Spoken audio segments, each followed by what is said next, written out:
أعوذ بالله من الشيطان الرجيم بسم الله الرحمن الرحيم الحمد للہ رب العالمین والصلاة والسلام علی نبینا محمد وعلی آلہ وصحبہ اجمعین، اما بعد۔ آج ہم ہیں کتاب الفوائد کے ساتھ، یعنی کہ امام ابن القیم رحمہ اللہ کے ساتھ۔ کتاب الفوائد یہ وہ عظیم کتاب ہے جس میں انہوں نے طرح طرح کے فوائد جمع کر دیے ہیں۔ کسی فائدے کا تعلق عقیدہ سے ہے، کسی کا تفسیر سے، کسی کا حدیث سے، اور کسی کا تزکیہ نفس سے، دلوں کی پاکیزگی سے، اور کسی کا اعمال قلوب سے۔ تو گزشتہ درس جو ہم نے پڑھا تھا اس میں امام صاحب نے یہ بتایا تھا کہ ظاہری اسلام کا ہونا بھی ضروری ہے اور باطنی ایمان کا ہونا بھی ضروری ہے۔ اگر کہیں پہ ظاہری اسلام موجود ہے لیکن یہ ظاہری اسلام ایمان کی باطنی حقیقت تک نہیں پہنچاتا تو ایسے ظاہری اسلام کا کوئی فائدہ نہیں ہے۔ اور اگر کہیں پہ باطنی حقیقت موجود ہے لیکن باطنی حقیقت کو اپنانے والا شریعت کے ظاہری احکام پہ عمل نہیں کرتا، نماز روزہ کا اہتمام نہیں کرتا، تو اس کے اس دعوے کا کوئی فائدہ نہیں ہے۔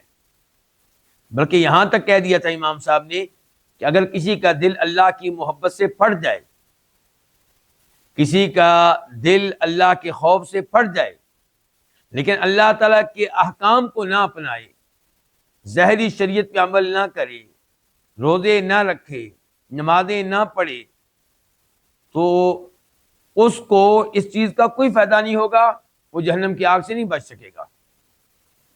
بالکل ایسے ہی جیسے کوئی آدمی ظاہری طور پہ اسلام پہ عمل کرتا رہے، نماز روزہ ان تمام چیزوں کا اہتمام کرے، لیکن اس کے دل میں ایمان کی حقیقت موجود نہ ہو تو یہ چیز بھی اس کو جہنم کی آگ سے بچا نہیں سکے گی۔ اس کے بعد کہتے ہیں آج کا درس صفحہ نمبر ہے 208 کتاب کے اس ایڈیشن کے مطابق جس کی تحقیق کی ہے شیخ محمد عزیر شمس رحمہ اللہ نے، اور کتاب کا جو دوسرا ایڈیشن ہے جس کی تحقیق کی ہے ڈاکٹر عبدالباسط مشہدانی نے، اس کے لحاظ سے صفحہ نمبر ہے 259۔ امام صاحب کہتے ہیں وَإِذَا عُرِفَ هَذَا، جب یہ بات معلوم ہو چکی، کون سی بات؟ ہاں جی، ظاہری اسلام بھی ضروری ہے اور دل میں ایمان کا پایا جانا بھی ضروری ہے۔ دل میں اللہ پہ مضبوط یقین ہو، انبیاء کرام علیہ السلام پہ ایمان ہو، آسمانی کتابوں پہ ایمان ہو، آخرت پہ ایمان ہو، تقدیر پہ ایمان ہو۔ دلی اعمال بھی ضروری ہیں، توکل اللہ پہ، اللہ سے محبت، اللہ کا خوف، اور ظاہری اسلام بھی ضروری ہے۔ وَإِذَا عُرِفَ هَذَا، جب یہ بات معلوم ہو چکی، فَالصَّادِقُونَ السَّائِلُونَ إِلَى اللَّهِ وَالدَّارِ الْآخِرَةِ قِسْمَانِ، تو الصادقون جو سچے ہیں اللہ کی طرف سفر کر رہے ہیں، اللہ کے لیے نکلے ہوئے ہیں، اللہ کی طرف جا رہے ہیں اور آخرت کی طرف سفر کر رہے ہیں، آخرت کی طرف جا رہے ہیں، ان کی دو اقسام ہیں۔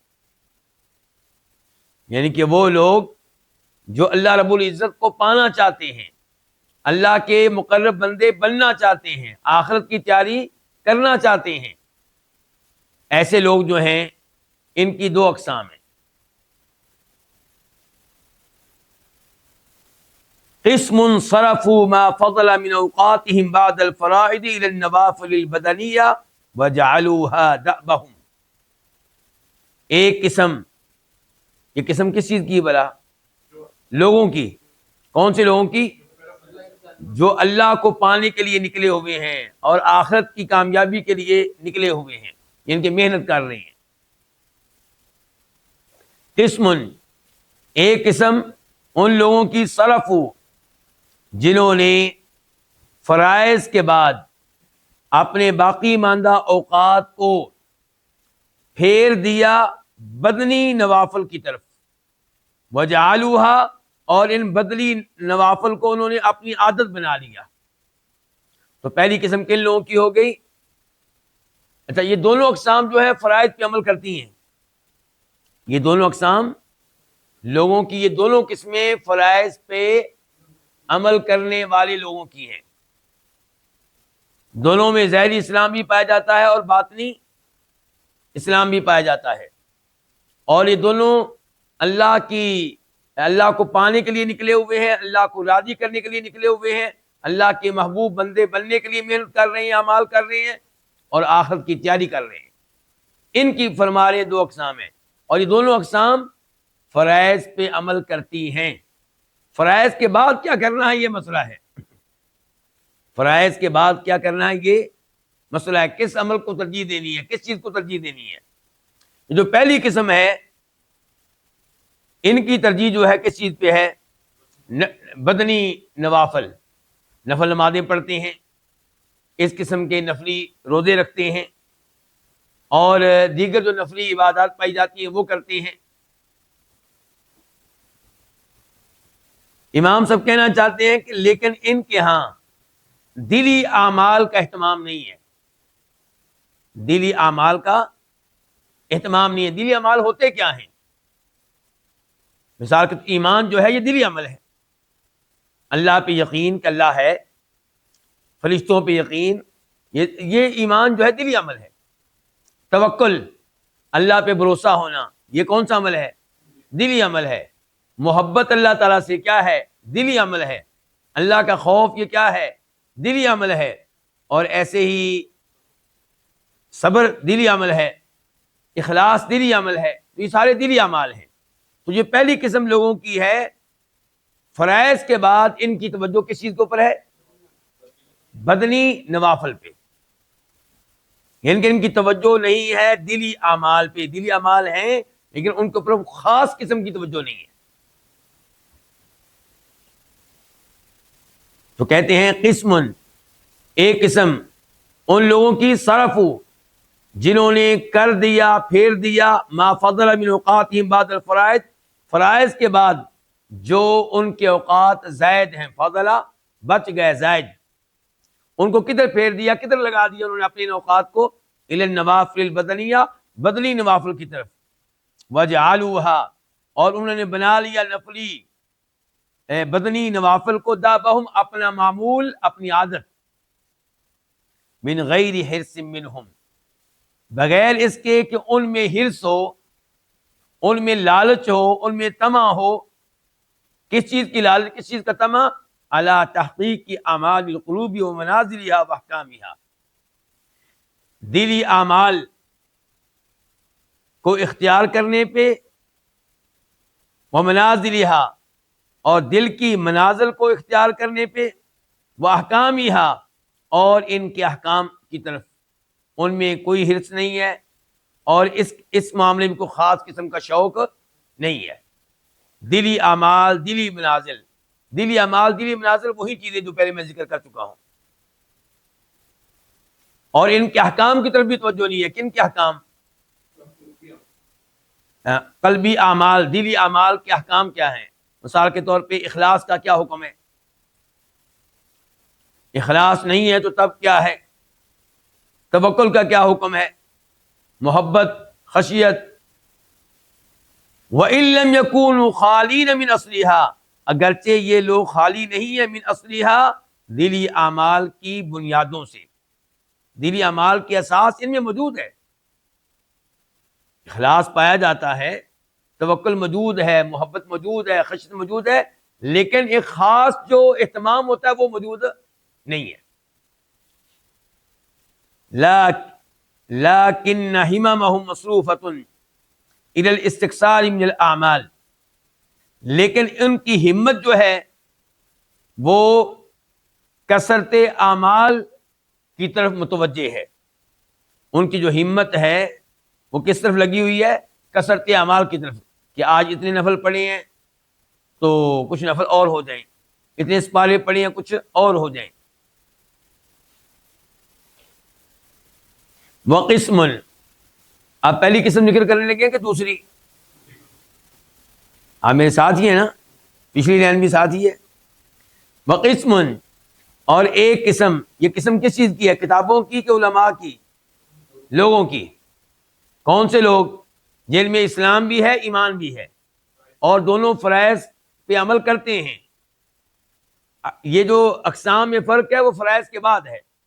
پہلی قسم ہم نے پڑھی ان لوگوں کی جن کے ہاں اہتمام ہے فرائض کے بعد بدنی نوافل کا، اور دلی اعمال کا وہ اہتمام نہیں ہے جو ہونا چاہیے. وقسم، اور ایک قسم، اور یہ دوسری قسم ہے، صرفوا ما فضل عن الفرائض والسنن. دوسری قسم ان لوگوں کی جنہوں نے کر دیا، پھیر دیا ان اوقات کو جو بچ گئے فرائض سے، وسنن، اور سنن سے. فرائض کو بھی فرائض پہ عمل کرتے ہیں اور سنتوں میں بھی عمل کرتے ہیں. تو جو اوقات ان کے بچ گئے فرائض سے، سنن سے، ان کو پھیر دیا الی الاہتمام بصلاح قلوبہم، اپنے دلوں کی اصلاح کے اہتمام کی طرف. ان میں کیا پایا جا رہا ہے اب؟ دلوں کی اصلاح کا اہتمام. ہم نے اپنے دل کی اصلاح کرنی ہے. یہ دل قابو میں نہیں آ رہا. نماز پڑھتے ہیں تو اخلاص کبھی ہوتا ہے، کبھی ریاکاری آ جاتی ہے. ان کی توجہ ہے کہ دل کو ٹھیک کرنا ہے. وعقوفها علی اللہ وحدہ، ان میں اہتمام کیا ہے؟ اپنے دلوں کی اصلاح کا. اور ان میں اہتمام کس چیز کا ہے؟ اپنے دلوں کو اللہ ہی پہ روک لینے کا. وقوف کا معنی کیا ہے؟ روک لینا. اہتمام یہ کہ دلوں کو کس پہ روک لینا ہے؟ اللہ پہ. کیا مطلب؟ دائیں بائیں نہیں جانے دینا ان کو. ہر وقت اللہ کے بارے میں سوچیں. ہمارا دل ہر وقت اللہ کے بارے میں سوچے. اللہ کو راضی کیسے کرنا ہے، اللہ کی محبت کیسے بڑھانی ہے، اللہ کا خوف کیسے پیدا کرنا ہے، اللہ کی معرفت کیسے حاصل کرنی ہے. دلی اعمال کا اہتمام. والجمعیت علیہ، اور دلوں کو والجمعیت علیہ، اللہ تعالیٰ پہ ہی یکجا کرنا. اہتمام کس چیز کا ہے؟ اپنے دلوں کی اصلاح کا، دلوں کو اللہ پہ روک لینے کا، اور دلوں کو اللہ پہ یکجا کر لینے کا. پوری توجہ کس طرف ہو جائے؟ اللہ کی طرف. وحفظ الخواطر والارادات معہ، اور خیالات اور ارادے. یہ ارادے سے مراد توجہ. خیالات اور ارادہ توجہ کو اللہ تعالیٰ کے ساتھ محفوظ کر لینے کا. یہ ہے جی ان کے ہاں اہتمام، کہ ہم نے اپنے دلوں کی اصلاح کرنی ہے، دلوں کو اللہ پہ روک لینا ہے، دائیں بائیں نہیں جانے دینا، اور دلوں کو اللہ پہ یکجا رکھنا ہے، اور اپنے خیالات کو، اپنے ارادوں کو اللہ تعالیٰ کے ساتھ محفوظ رکھنا ہے. وَجَعَلُوا قُوَّةَ تَعَبُّدِهِمْ بِأَعْمَالِ الْقُلُوبِ، اور ان لوگوں نے، کن لوگوں نے؟ یہ دوسری قسم جو ہے، ان لوگوں نے اپنی عبادت کی قوت کو دلی اعمال کے ساتھ لگا دیا ہے. انہوں نے اپنی عبادت کی قوت کو کر دیا کس کے ساتھ؟ دلی اعمال کے ساتھ. پھر اس کی وضاحت کر رہے ہیں دلی اعمال کے ساتھ کر دی. کیا مطلب؟ من تصحیح المحبت والخوف والرجاء والتوکل والانابہ، اللہ سے محبت، اللہ کا خوف، اللہ سے امیدیں، اللہ پہ توکل، اللہ کی طرف رجوع. یہ جو دلی اعمال ہیں ان کی اصلاح، ان کی درستگی. ورعو، اور انہوں نے یہ رائے اختیار کی کہ ان ایسر نصیب من الوالدات التي تلد على قلوبهم من الله احب الیہم من کثیر من التطوعات البدنیہ. اچھا پہلے سمجھیں الوالدات کس کو کہتے ہیں. الوالدات جمع ہے والدن کی. والد یلد آنا، کیا معنی ہوتا ہے؟ آنا. اس سے مراد وہ احساسات ہیں جو دل میں پیدا ہوتے ہیں اللہ کے تعلق سے، اللہ سے محبت کے تعلق سے، اللہ کا شوق رکھنا، اللہ کو دیکھنے کا شوق، اور اللہ کے ساتھ مانوسیت، اللہ کی معرفت، اس قسم کے احساسات جو دل میں پیدا ہوتے ہیں ان کو کیا کہتے ہیں؟ الواردات۔ یہ بیٹھ گئی بات ذہن میں؟ تو کہتے ہیں کہ پہلے امام صاحب یہ کہہ چکے کہ ان لوگوں نے اپنی عبادت کی قوت کو لگا دیا کس کے ساتھ؟ دلی اعمال کے ساتھ، یعنی کہ محبت، خوف، رجا، توکل اور انابت کی اصلاح ورعو، اور انہوں نے یہ خیال کیا کہ ان ایسر نصیب، تھوڑا سا حصہ، معمولی سا حصہ، ایسر تھوڑا، معمولی نصیب حصہ، من الوارداتی، ان دل پہ وارد ہونے والے ان احساسات میں سے، التی ترد علی قلوبہم، جو ان کے دل پہ وارد ہوتے ہیں، من اللہ، اللہ کی طرف سے۔ کہاں سے آتے ہیں یہ احساسات؟ اللہ کی طرف سے۔ احب الیہم، یہ ان کے ہاں زیادہ محبوب ہیں بدنی نفلی عبادات کی کثرت سے۔ فرق سمجھ گیا؟ پہلے گروپ میں، دوسرے گروپ میں، پہلی قسم میں، دوسری قسم میں۔ پہلی قسم کی توجہ فرائض کے بعد کدھر ہے؟ بدنی نوافل کی طرف، اور دوسری جو قسم ہے ان کی توجہ ہے دلی اصلاح کی طرف۔ اور وہ کہتے ہیں کہ ہم بیٹھے ہوئے ہوں، اللہ کے بارے میں سوچ رہے ہوں، اللہ کا ذکر کر رہے ہوں، اللہ سے دعائیں کر رہے ہوں، اللہ سے توبہ کر رہے ہوں، اور اسی دوران اللہ تعالی ہمارے دلوں میں اپنی محبت کا احساس پیدا کر دے، اپنے خوف کا احساس پیدا کر دے، اپنی معرفت پیدا کر دے۔ اس قسم کے جو واردات ہیں، اس قسم کی چیزیں جو اللہ تعالیٰ کی طرف سے آتی ہیں، یہ ہمیں زیادہ محبوب ہیں بدنی نفلی عبادات سے۔ فرض کو نہ وہ چھوڑتے ہیں نہ یہ۔ اچھا، اور آج کل کے جو صوفی ہیں یہ دلی اعمال کا بہت نام لیتے ہیں، لیکن نماز کے قریب نہیں جاتے، روزے نہیں رکھتے، بانگ چرس، اور کہتے ہیں جی ہم کیا ہیں؟ جی ہم اللہ کے پیارے ہیں، اللہ کے محبوب ہیں۔ تمہاری نگاہ صرف ظاہری شریعت کے اوپر ہے، ہم ظاہری شریعت والے نہیں، ہم باطنی شریعت والے ہیں، ہم حقیقت والے ہیں۔ تو یہ سب فراڈ ہے۔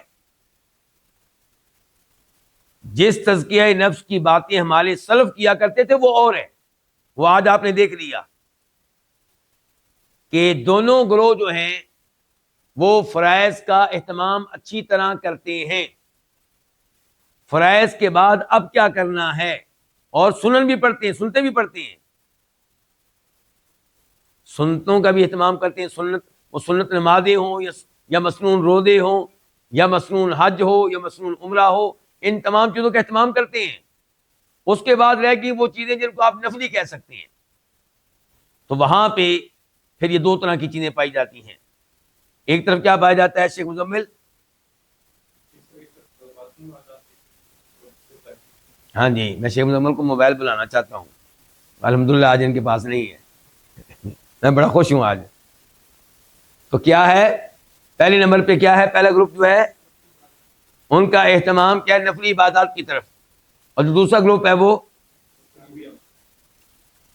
ان کا قلبی اعمال کی طرف ہے، دل کو پاک کرنا، کس سے؟ گناہوں سے، شرک سے، ریاکاری سے، نفاق سے، حسد سے۔ دیکھیں یہ وہ تزکیہ نفس ہے جس کا اہتمام تھا ہمارے سلف کے ہاں۔ فَإِذَا حَصْلَ لِأَحَدِهِمْ جَمْعِيَّةٌ، جب ان میں سے کسی کو حاصل ہو جائے، مل جائے جمعیت، جمعیت سے کیا مراد ہے؟ اللہ تعالیٰ کے ساتھ دلی یکجائی، یعنی کہ یکسانیت، اللہ تعالیٰ کے ساتھ، یعنی کہ دل کا اللہ کے ساتھ لگ جانا، خیالات کا منتشر نہ ہونا، بلکہ دل مکمل طور پہ متوجہ ہو جائے کس کے ساتھ؟ اللہ کے ساتھ۔ جب ان میں سے کسی کو کیا مل جائے؟ جمعیت، جمعیت یعنی اللہ تعالیٰ کے ساتھ دلی لگاؤ۔ ووارد انس، اور اللہ تعالیٰ کے ساتھ مانوسیت، او حب، یا اللہ تعالیٰ کے ساتھ محبت، او اشتیاق، یا اللہ تعالیٰ کا شوق، او انکسار وذل، یا اللہ تعالیٰ کے لیے انکساری اور ذلت اختیار کرنا۔ یہ جو وارد ہے، یہ جو احساس ہے، یہ جب ان میں سے کسی کو مل جائے تو لم یستبدل به شیئا سواہ، البتہ وہ نہیں طلب کرے گا اس کے بدلے میں کوئی بھی چیز اس کے سوا کبھی بھی. یعنی کہ یہ جو قسم ہے دوسری، ان کے نزدیک یہ بہت بڑی نعمت ہے جو مل گئی. دل کا اللہ تعالیٰ کے ساتھ لگ جانا، دل کا اللہ کے ساتھ مانوس ہونا.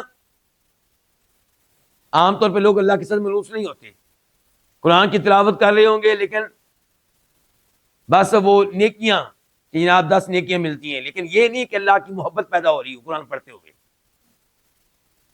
یہ نہیں ہے، یہ شوق نہیں پیدا ہو رہا قرآن پڑھتے ہوئے کہ یا اللہ تیرا قرآن تو پڑھتا ہوں لیکن تیرا قرآن پڑھ کے اب دل چاہتا ہے تجھے دیکھوں.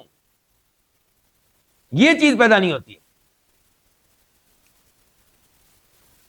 تو یہ جو آدمی ہے، یہ دوسری قسم والے جو ہیں، جب ان کو ان چیزوں میں کوئی چیز مل جائے، یہ احساس اتر رہا ہو دل میں، تو پھر وہ اس کے بدلے میں اس کو کچھ بھی نہیں چاہیے. یہ کہ نفلی عبادت کی اہمیت اس کے نزدیک اس کے مقابلے میں نہیں ہوگی. الا ان یجیء الامر، یعنی کہ پہلے انہوں نے کہا کہ جب ایسا کوئی احساس دل میں پیدا ہو رہا ہو، ایسا کوئی وارد دل میں آ رہا ہو، تو وہ اس کے بدلے میں کوئی بھی چیز نہیں چاہے گا البتہ کبھی بھی. الا ان یجیء الامر، الا یہ کہ کوئی شرعی حکم آ جائے، اللہ کا حکم آ جائے. انہی خیالات میں لگا ہوا تھا کہ اذان ہو گئی، اب وہ اٹھے گا، اب وہ کیا کرے گا؟ اب وضو کرے گا، استنجا کرے گا، نماز پڑھے گا.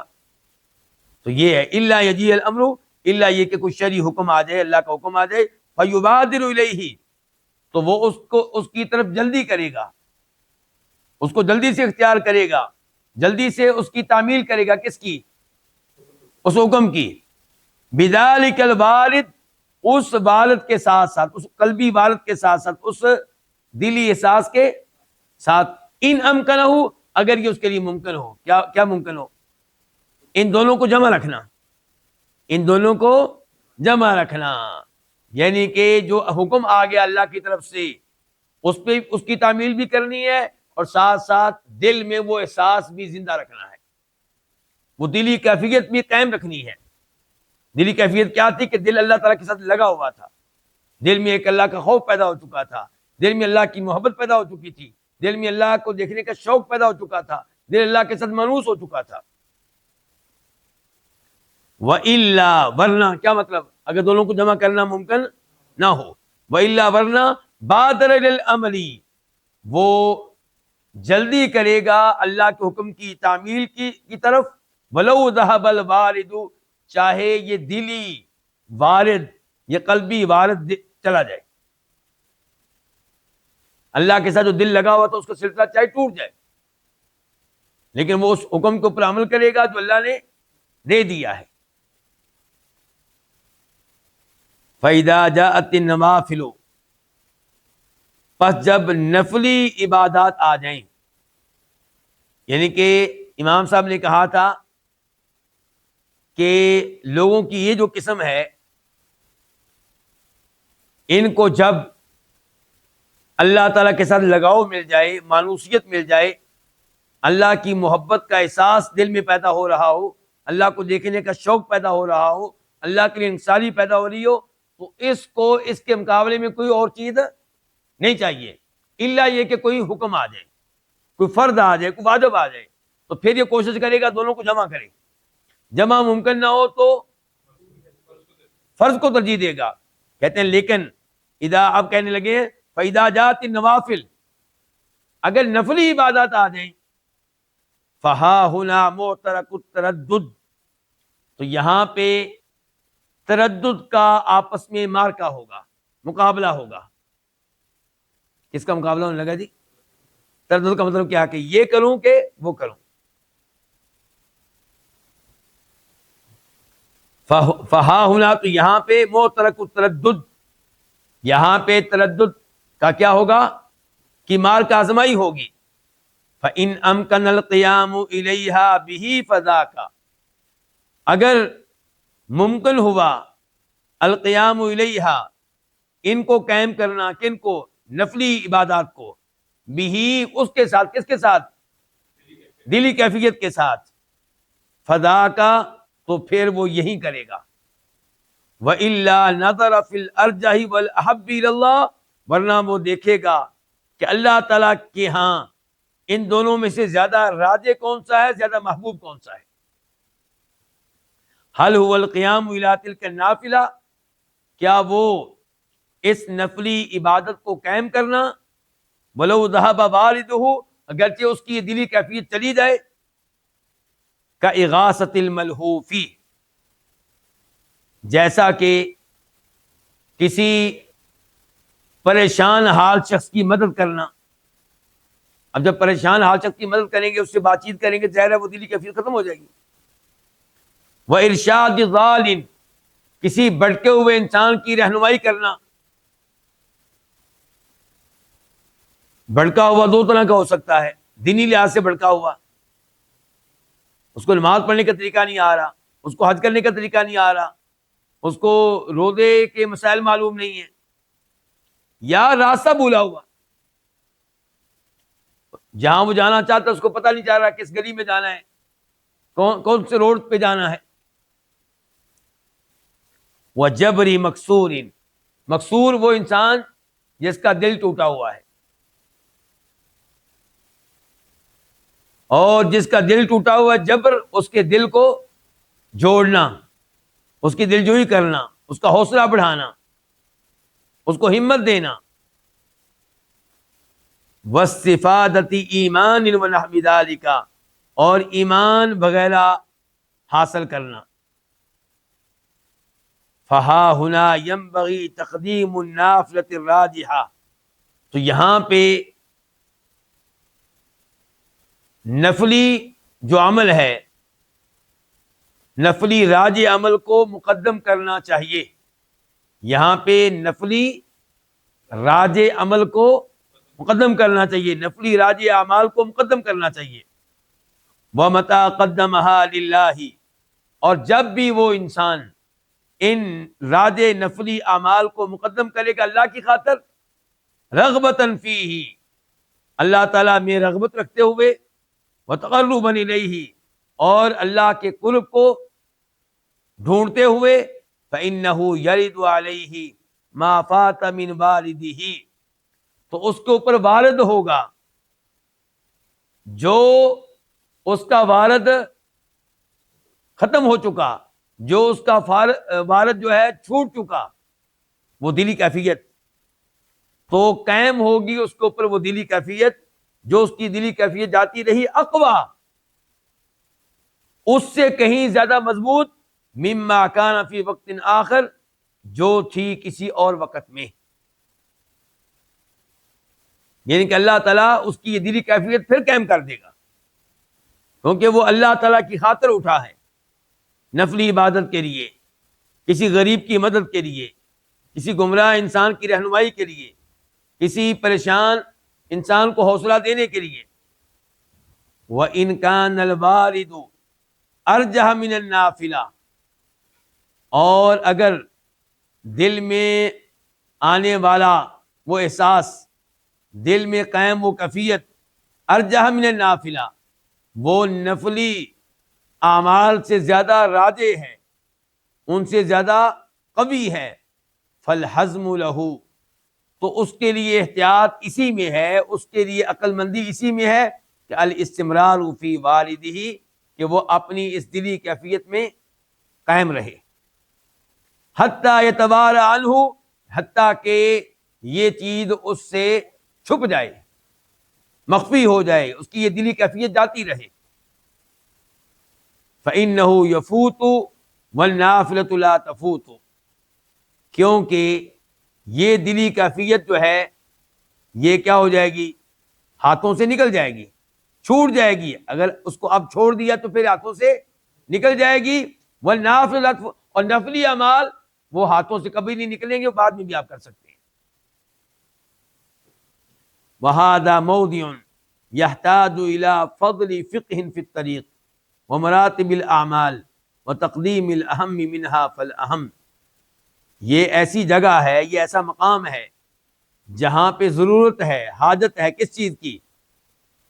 اس راستے کے بارے میں فقاہت، زائد فقاہت حاصل کرنے کی، عام فقاہت سے بڑھ کر۔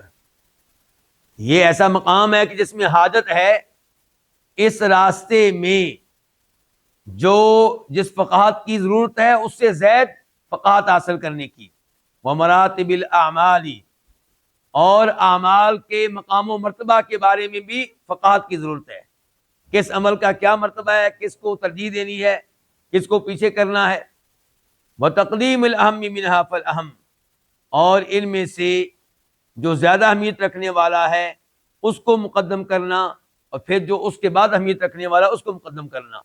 واللہ الموفق لذالک، اس چیز کی توفیق دینے والا اللہ ہی ہے۔ کس چیز کی؟ اس فقاہت کو حاصل کرنے کی۔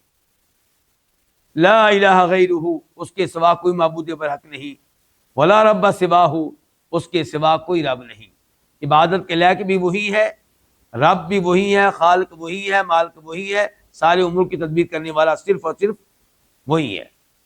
ہمارا یہ موضوع اپنے اختتام کو پہنچا، اور وقت چونکہ ابھی موجود ہے اچھی طرح، تو اب ہم بڑھتے ہیں اگلے فائدے کی طرف۔ امام صاحب کہتے ہیں فصل اصل الاخلاق المذمومۃ کلھا الکبر والمہانۃ والدناءۃ۔ کچھ اخلاق اچھے ہوتے ہیں، کچھ اچھے نہیں ہوتے، ایسے ہی ہے نا۔ کچھ اخلاق قابل تعریف ہوتے ہیں، کچھ قابل مذمت ہوتے ہیں، کچھ عادات اچھی ہوتی ہیں، کچھ بری ہوتی ہیں۔ تو اصل الاخلاق المذمومۃ کلھا، برے اخلاق جتنے بھی ہیں سارے کے سارے برے اخلاق کی جو بنیاد ہے وہ کیا ہے؟ الکبر و تکبر، والمہانہ اور رسوائی، والدناءۃ اور کمینگی۔ یعنی کہ جتنے بھی برے اخلاق ہیں انسانوں میں پائے جاتے ہیں ان کے پیچھے کیا ہوتا ہے؟ تکبر اور کمینگی، والمہانۃ اور رسوائی۔ وَأَصْلُ الْأَخْلَاقِ الْمَحْمُودَةِ كُلِّهَا، اور عمدہ اخلاق سارے کے سارے ان کی بنیاد کیا ہے، ان کی اساس کیا ہے؟ الخشوع، خشوع وعلو الہمت، اور ہمت کا بلند ہونا، بلند ہمتی۔ فالفخر والبطر والعشر والعجب والحسد والبغي والخيلاء والظلم والقسوة والتجبر والإعراض وإباء قبول النصيحة والاستئثار وطلب العلو وحب الجاه والرئاسة وأن يحمد بما لم يفعل وامثال ذلك كلها ناشئة من الكبر۔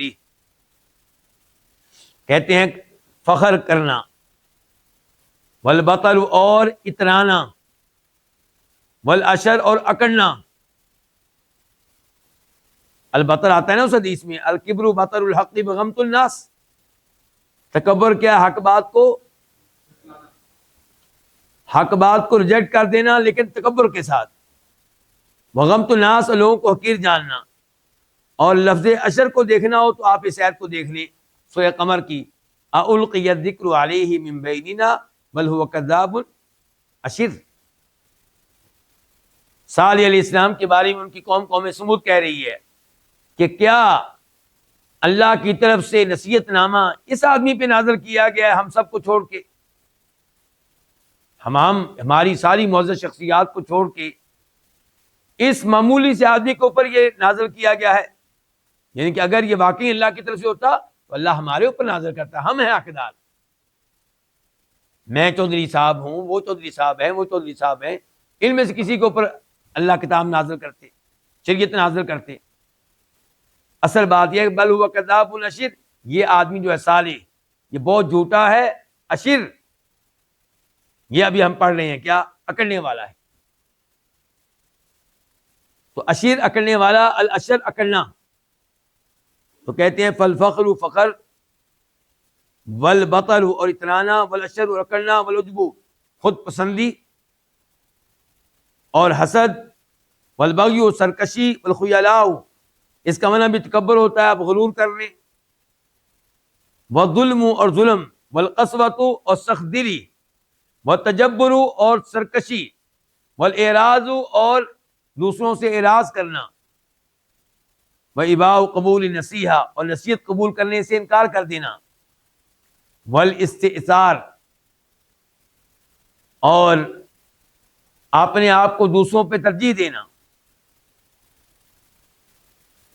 کسی چیز کو اپنے لیے خاص کر لینا، وطلب العلو بھی اور علو کو طلب کرنا کہ میں لوگوں کے اوپر رہوں، لوگوں سے بڑا بن کر رہوں، وحب الجاہ والرئاسہ اور مقام و مرتبہ سے محبت کرنا کہ مجھے مقام و مرتبہ ملے، والرئاسہ اور اقتدار، حکومتی عہدہ، اس سے محبت کرنا، وَأَن يُحْمَدَ بِمَا لَمْ يَفْعَلْ اور اس بات کی خواہش رکھنا کہ آپ کی تعریف کی جائے ان خوبیوں کے ساتھ جو خوبیاں آپ میں موجود نہیں ہیں، آپ کی تعریف کی جائے ان کارناموں پہ جو کارنامے آپ نے سر انجام نہیں دیے، وَأَمْثَالُ ذَلِكَ اور اس قسم کی چیزیں، کلھا یہ سب کی سب، ناشیۃ پیدا ہوتی ہیں من الکبر تکبر سے، جس انسان میں تکبر ہوگا اس میں یہ سارے عیب موجود ہوں گے۔ واضح ہو گیا؟ جس میں تکبر ہوگا وہی فخر کرنے والا ہوگا۔ ان اللہ لا يحب من کان مختالا، اللہ تعالیٰ محبت نہیں کرتے اس انسان سے جو تکبر کرنے والا ہو، فخر کرنے والا ہو۔ تو جس میں تکبر ہوگا اس میں فخر بھی ہوگا، وہ اترانے والا بھی ہوگا، وہ اکڑنے والا بھی ہوگا، وہ خود پسند ہوگا اور حسد بھی اس میں ہوگا دوسروں سے، وہ سرکش ہوگا اور اس میں غرور پایا جاتا ہوگا، وہ ظلم کرنے والا ہوگا، اس کا دل سخت ہوگا، وہ جابر قسم کا انسان ہوگا، وہ دوسروں سے اعراض کرنے والا ہوگا، کسی کی نصیحت پہ کان دھرنے والا نہیں ہوگا، اور وہ ہر نعمت میں اپنے آپ کو ترجیح دے گا، دوسروں کے لیے قربانی دینے والا نہیں ہوگا، اور اس میں خواہش ہوگی مقام و مرتبہ مل جائے، کرسی مل جائے، بڑا عہدہ مل جائے، اور میری تعریفیں اتنی کی جائیں کہ ان کاموں میں بھی میری تعریفیں کی جائیں جو میں نے کی ہی نہیں۔ تو یہ سارے عیب پائے جائیں گے، تو اس کے پیچھے کیا ہے؟ تکبر، بڑا بننے کی خواہش، اپنے آپ کو بڑا سمجھنا۔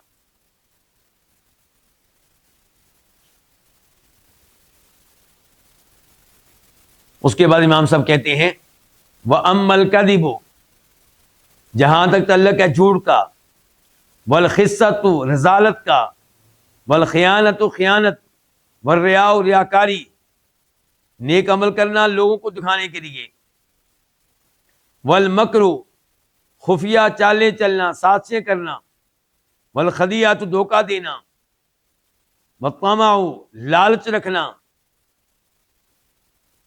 وَالْفَزَعُ گھبرا جانا، وَالْجُبْنُ بزدل بن جانا، وَالْبُخْلُ مال خرچ کرنے کی باری آئے تو کنجوس بن جانا، وَالْعَجْزُ اور کوئی خیر کا کام کرنے میں عاجز ہو جانا، وَالْكَسَلُ خیر کا کام کرنے میں سست پڑ جانا، وَالذُّلُّ لِغَيْرِ اللَّهِ اور غیر اللہ کے سامنے جھک جانا،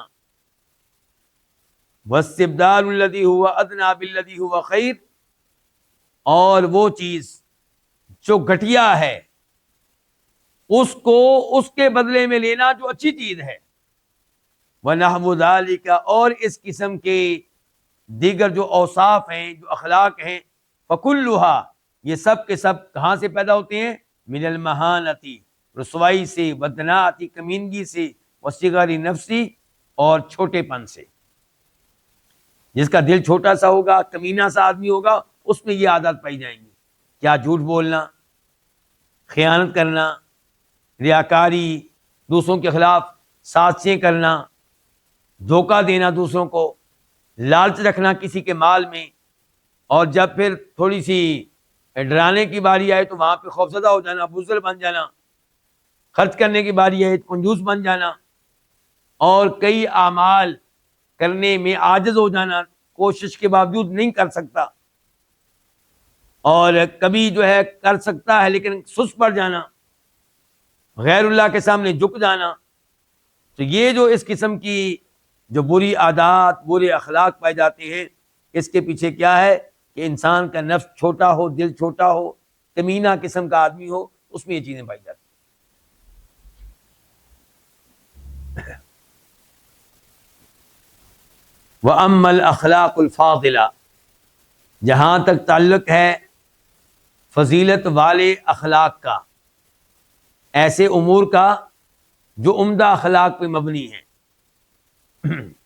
کا صبری، جیسا کہ صبر کرنا، والشجاعت، اور بہادری دکھانا، والعدل، عدل و انصاف کرنا، والمروءۃ، اور مروت کا پایا جانا، والعفت، پاک دامنی، گناہوں سے بے حیائی سے بچنا، والصیانت، اپنی عزت کی حفاظت کرنا، والجود، اور جی منور بھائی، الجود سخاوت، والحلم، اور بردباری، والعفو، دوسروں کو معاف کر دینا، والصفح، درگزر کرنا، والاحتمال، لوگوں کی زیادتیوں کو برداشت کر لینا، والایثار، دوسروں کو اپنے اوپر ترجیح دینا، وعزت النفس عن الدناءات، اور کمینگی والی چیزوں سے اپنے نفس کو بلند رکھنا، والتواضع، اور تواضع اختیار کرنا، والقناعت، جو اللہ نے دے دیا اسی پہ مطمئن ہونا، راضی ہونا، قناعت کر لینا، مانگنا نہیں، والصدق، اور سچ کہنا، والاخلاص، جو عبادات کریں ان میں اخلاص کا ہونا، والمکافات علی الاحسان بمثلہ او افضل، کوئی آپ کے ساتھ احسان کرے، نیکی کرے، اسے اس نیکی کی طرح کی نیکی کا بدلہ دینا یا اس سے بھی افضل. والتغافل عن زلات الناس، والتغافل عن زلات الناس، اور لوگوں کی غلطیوں کو سے انجان بن جانا. کیا بن جانا؟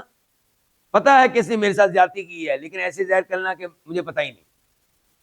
والتغافل عن زلات الناس، لوگوں کی غلطیوں سے جان بوجھ کر غفلت کا مظاہرہ کرنا، انجان بن جانا.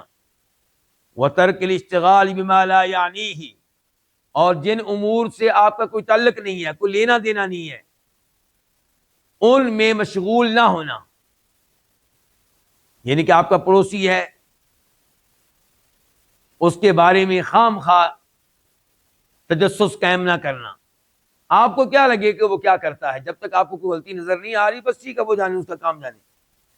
وسلامت القلب من تلک الاخلاق المذمومۃ ونحو ذلک، اور دل کا سلامت ہونا، دل کا پاک ہونا ان مذموم اخلاق سے، برے اخلاق سے جو پیچھے ذکر ہوئے ہیں، ونحو ذلک، اور اس قسم کی چیزوں سے.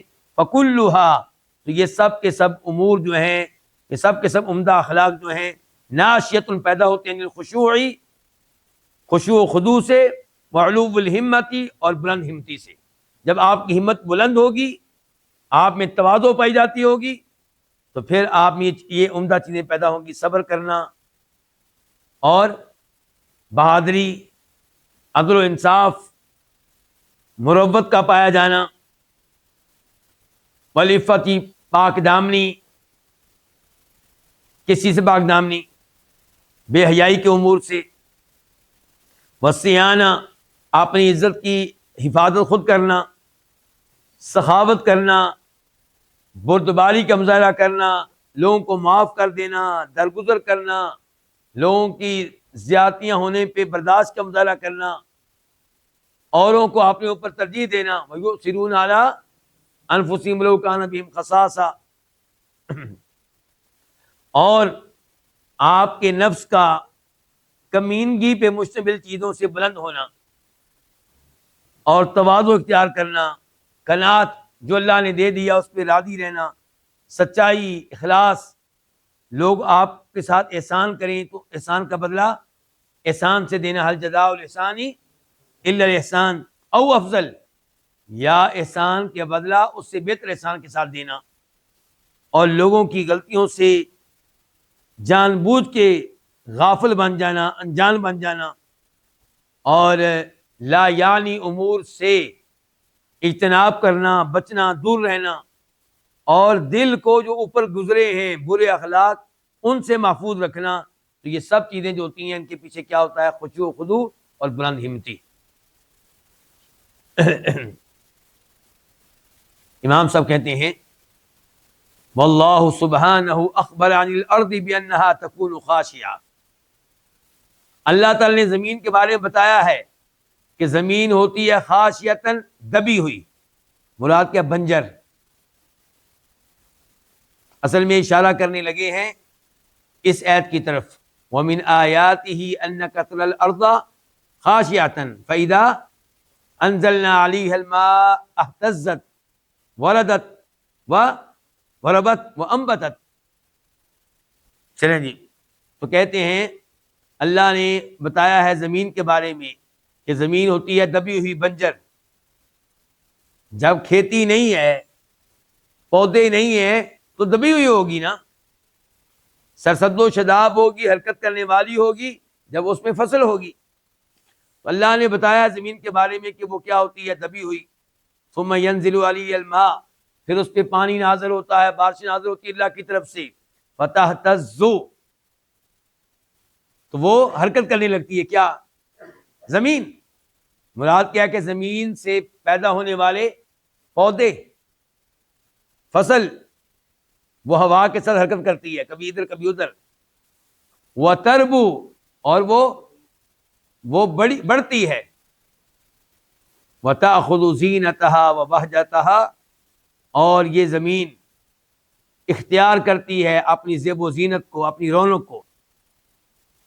کیوں جی؟ پھر زمین پیاری لگتی ہے نا. فَكَذَلِكَ الْمَخْلُوقُ مِنْهَا إِذَا أَصَابَهُ حَدُّهُ مِنَ التَّوْفِيقِ.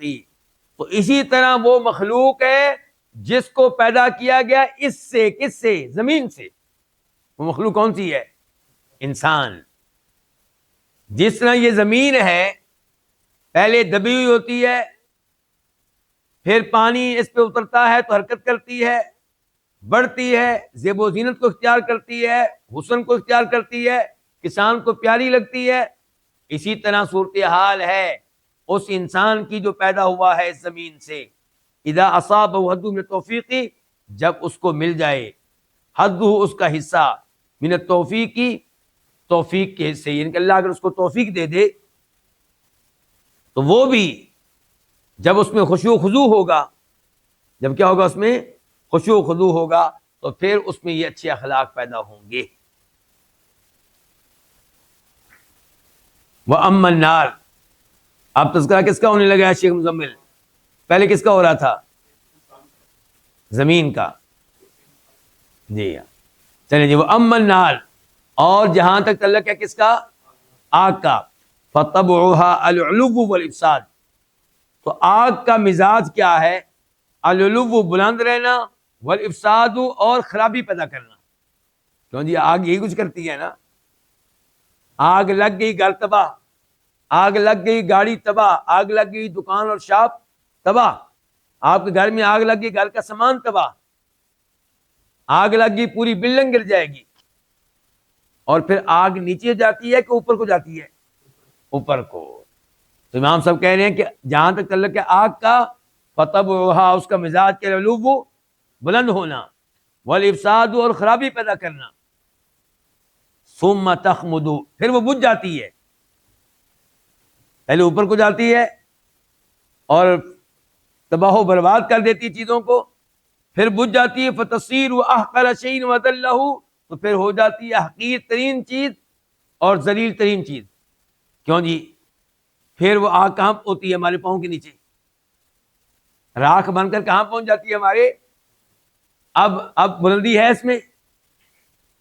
پہلے ہمارے اوپر تھی، ہم بھاگتے پھر رہے تھے اس سے. اب جو ہے جب بجھ گئی ہے تو ہمارے نیچے ہے، اب لوگ اس کے اوپر چل رہے ہیں. وَكَذَلِكَ الْمَخْلُوقُ مِنْهَا، اور اسی طرح ہے وہ چیز جس کو پیدا کیا گیا ہے اس آگ سے، وہ کیا ہے؟ جن. یعنی کہ جیسی زمین ہے ویسا انسان، بس زمین کی طرح بن کر رہے، زمین کی طرح بن کر رہے. اس میں کیا ہونا چاہیے؟ خضوع.